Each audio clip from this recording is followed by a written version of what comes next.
Love is God. Live in love. Live in love. Sai Ram.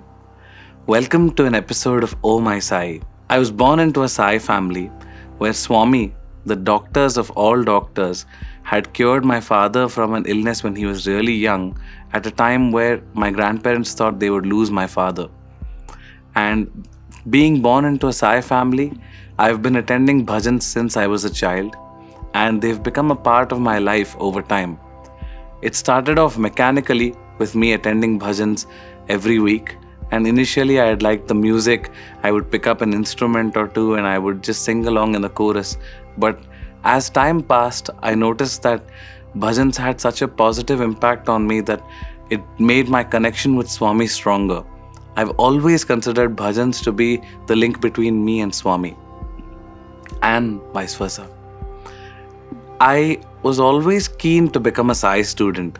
When I had finished school, I was really desperate to join Sri Sathya Sai Institute of Higher Learning. And I had given the entrance test, and I thought that because it was 2012 and it was a year after Swami had left his physical form, that I would be a shoo-in if I had done my entrance test well. I gave my entrance test. I realized that I did not do well at all. And to my surprise, my name had turned up in the interview list. And I was completely taken aback. I didn't think I would make it to the interview. So naturally, I gave the interview. I had to answer very difficult questions because I had to understand the process of how difficult it was to actually become a Sai student. Or so I thought. Once the interview was done, I realized that I had been put on the waiting list and I was the first name on the waiting list. So if any one student had turned down the offer to join, I would get the seat and I would become a Sai student. Because I didn't get the seat, I was so disappointed and I didn't know how to take my education forward. So my parents had to take a tough call, and we had all decided that I should pursue my education elsewhere. So I decided to take up a chartered accountancy course in Singapore, and I thought I would pursue that and get through that and then somehow stay connected to Swami either through bhajans or Bal Vikas or some other medium where I could make sure that I would be of help to someone, or I could help connect with Swami and connect with Swami myself as well. So I spent some time studying. I made sure that I would get all my checks done. I would make sure that I would attend bhajans every week. And with that, I then realized that I was in a very tough spot very early on. For a few years, I had encountered nothing other than failure. Every exam I gave, I would only fail. I was so disappointed because I was working very, very hard.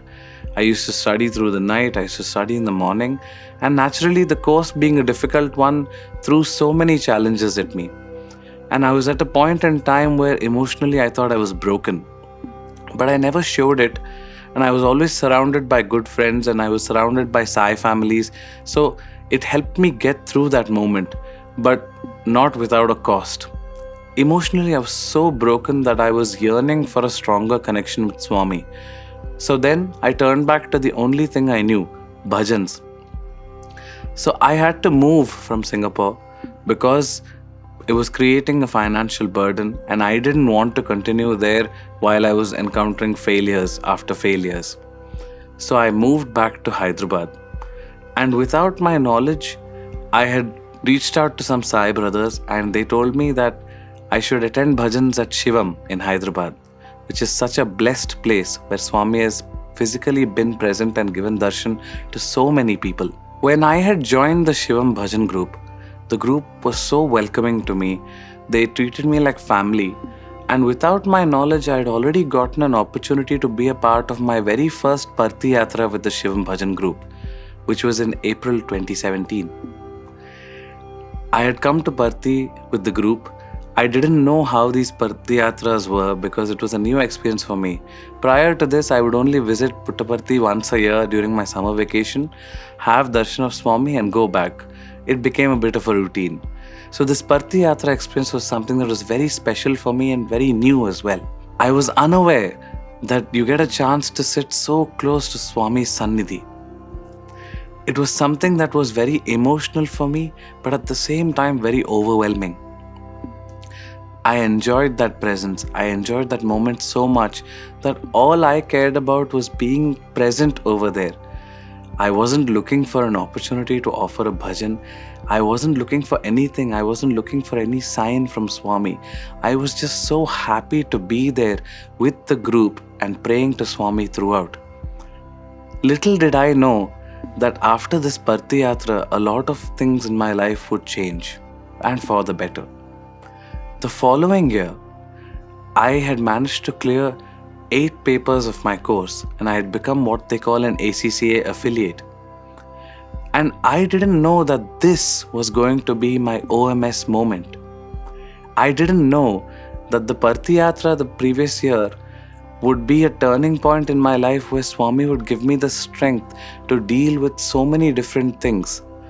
After failing continuously for over 3 years, suddenly I had progressed so far academically that when I had finally arrived at my OMS moment, I didn't even know that it happened. I wasn't really so overwhelmed by that.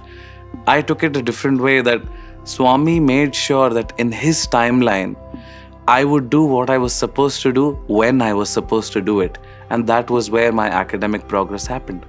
Following that, I took a decision where I moved back to Hyderabad for good. I made sure that I wouldn't miss Bhajans with the Shivam Bhajan Group. I made sure that every week I would go for Bhajan and just pray. Just tell Swami, Samasta Lokha Sukhino Bhavantu. That was all my prayer was. I was just so content that things were moving on in life, academically and professionally. And coming off of so much failure, I was certain that the only thing that helped me get through all of this was the power of bhajan and the power of Swami's connection. In your lows, that's the time when you want to stay closest to Swami. And in your highs, you have to make sure that you don't take that connection for granted. So this is how, through the power of bhajans, I had an opportunity to come on so many Parthi Yatras with the Shivam Bhajan Group. I had a chance to deepen that connection with Swami, and I still continue to make sure that bhajans are the only way where I feel like I can cry to Swami, I can shout out to Swami, I can celebrate with Swami, and I can tell him that, I'm so happy and content, and I'm so thankful and grateful that he's always with me. So at my darkest times, I would always think about this one particular bhajan. Daya karo, kripa karo, Partishwar Sai Deva. We want Swami's daya, we want his kripa, and we want to make sure that he's always with us, guiding us and deciding in his timeline when we are supposed to do what we are supposed to do and when we are supposed to receive whatever we are supposed to receive. And this is how I was certain that my connection with Swami was one that lasts forever. And I'm so thankful for all the opportunities Swami has given me to take my life forward and to make sure that I can stay connected to him through the power of Namasmarana in Bhajans. Sai Ram.